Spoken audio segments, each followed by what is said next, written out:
Starter med at tage glaskål, agurker og lægge taglagt, hvor man tager 6 glaskål og 6 agurker og lægger sådan her.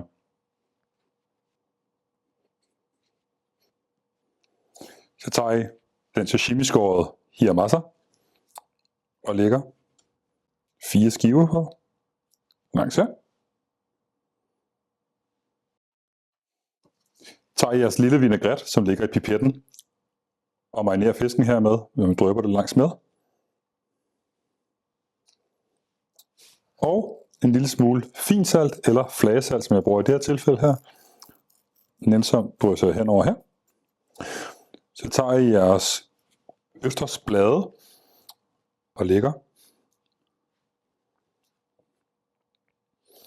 Eller efter størrelsen, så er det 2 til 3 østersblade, der skal lægges herpå. Så kommer vi til den tricky part. Vi skal have rullet den op til den her flotte rose. Start i den ene ende, der hvor I startede med at lægge det første. Og så stille og roligt nu, så bevæger I jer op her og får rullet den op til den her rose.